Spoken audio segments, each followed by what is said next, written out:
ಹೀಯಾಳಿಸ್ತಕ್ಕಂಥವ್ರು ಬಹಳ ಜನ ಇದ್ದಾರೆ, ಅಪಹಾಸ್ಯ ಮಾಡ್ತಕ್ಕಂಥವ್ರು ಬಹಳ ಜನ ಇದ್ದಾರೆ.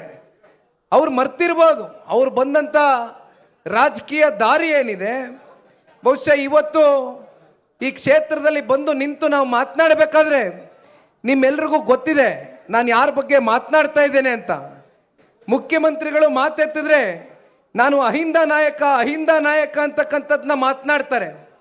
ನಾನು ಸಮಾಜವಾದಿ, ಹಿಂದುಳಿರ್ತಕ್ಕಂಥವ್ರಿಗೆ ಚಾಂಪಿಯನ್ ಲೀಡರು ಅಂತಕ್ಕಂಥದ್ದನ್ನ ಹೇಳ್ತಾರೆ. ಆದರೆ ನಿಮ್ಮನ್ನ ಆ ಚಾಂಪಿಯನ್ ಲೀಡರು ಅಂತಕ್ಕಂಥದ್ದನ್ನ ನಿಮ್ಮನ್ನ ನೀವು ಕರ್ಕೊಳ್ತಕ್ಕಂಥದ್ದಕ್ಕೆ ಅದಕ್ಕೆ ರಾಜಕೀಯವಾಗಿ ನಿಮ್ಮನ್ನ ಗುರುತಿಸಿ ಶಕ್ತಿ ತುಂಬಿಸಿದಂಥ ನಾಯಕರು ಯಾರು, ಪಕ್ಷ ಯಾವುದು ಅಂತಕ್ಕಂಥದ್ದನ್ನ ಬಹುಶಃ ಅವರು ನಡೆದು ಬಂದಂಥ ಒಂದು ದಾರಿಯನ್ನು ಮರ್ತಿದ್ದಾರೆ ಅಂತಕ್ಕಂಥದ್ದನ್ನ ಬಹುಶಃ ಈ ಸಂದರ್ಭದಲ್ಲಿ ಬಹಳ ಬೇಸರದಿಂದ ಹೇಳಬೇಕಾಗ್ತದೆ. ಯಾಕೆಂದರೆ ಇವತ್ತೇನು ಮಾನ್ಯ ಮುಖ್ಯಮಂತ್ರಿಗಳಾಗಿ ಕರ್ನಾಟಕ ರಾಜ್ಯದಲ್ಲಿ 2ನೇ ಬಾರಿ ಮುಖ್ಯಮಂತ್ರಿಗಳ ಪಟ್ಟದಲ್ಲಿ ಆ ಸ್ಥಾನದಲ್ಲಿ ಬಂದು ಕೂತಿದ್ದಾರೆ. ಈ ಸ್ಥಾನಕ್ಕೆ ಬಂದು ಅವರು ಕೂರ್ಲಿಕ್ಕೆ ಬಹುಮುಖ್ಯವಾಗಿ ಪಾತ್ರಧಾರಿಗಳಾದಂಥವರು ಅವ್ರನ್ನ ರಾಜಕೀಯ ಜೀವನದಲ್ಲಿ ಮಾರ್ಗದರ್ಶನವನ್ನು ನೀಡುತ್ತಾ ಅವರ ಜೊತೆಯಲ್ಲಿ ಪ್ರತಿಯೊಂದು ವಿಚಾರದಲ್ಲಿನೂ ಬೆಂತಟ್ತಾ ಭಾಳ ಜನ ಅಗ್ರಗಣ್ಯ ನಾಯಕರುಗಳು ಜನತಾ ಪರಿವಾರದಲ್ಲಿ ಹಿಂದೆ ಇದ್ದರು. ಆದರೆ ಅದರ ಮಧ್ಯೆ ಸನ್ಮಾನ್ಯ ಮಾಜಿ ಪ್ರಧಾನಮಂತ್ರಿಗಳು ಪಕ್ಷದ ವರಿಷ್ಠರು ದೇವೇಗೌಡರು ಸಾಹೇಬರು ಅವತ್ತು ತಗೊಂಡಂಥ ಒಂದು ತೀರ್ಮಾನ ಇತ್ತಲ್ಲ, ಬಹುಶಃ ಅವ್ರು ಮರ್ತಿರ್ಬೋದು.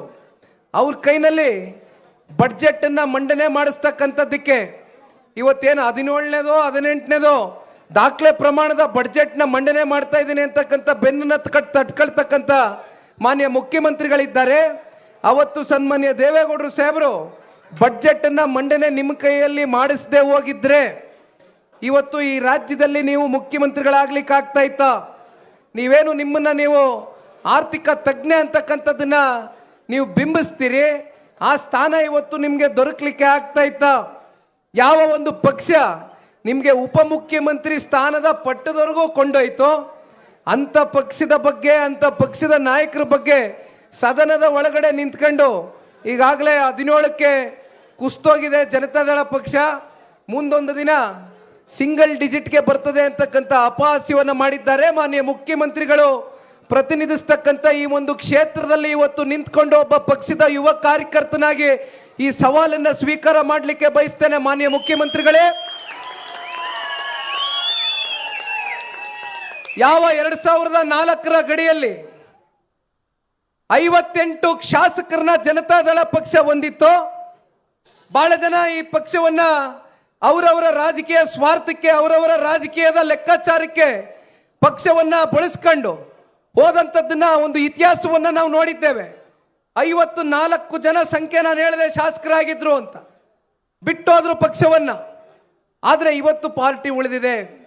ಪಕ್ಷವನ್ನ ಕಟ್ಟಿ ನಿಮ್ಮ ಎದುರುಗಡೆನೆ ಬೆಳೆಸಿ 2004ರಲ್ಲಿ ನೀವಿದ್ದಂಥದ್ದ ಸಂದರ್ಭದಲ್ಲಿ 58 ಸ್ಥಾನ ಪಕ್ಷ ಏನು ಪಡೀತೋ ಅದಕ್ಕೆ ಮೀರಿ ಒಂದು ಸ್ಥಾನ ಹೆಚ್ಚಿಗೆನಾದರೂ ಜನತಾದಳ ಪಕ್ಷದ ಕಾರ್ಯಕರ್ತರು ಜನತಾದಳ ಪಕ್ಷಕ್ಕೆ ಹಾಗೂ ರಾಜ್ಯದ ಕನ್ನಡ ನಾಡಿನ 7.5 ಕೋಟಿ ಕನ್ನಡಿಗರ ಒಂದು ಆಶೀರ್ವಾದದಿಂದ ಮತ್ತೊಮ್ಮೆ 2028ಕ್ಕೆ ಜನಪರವಾದಂಥ ಸರ್ಕಾರವನ್ನ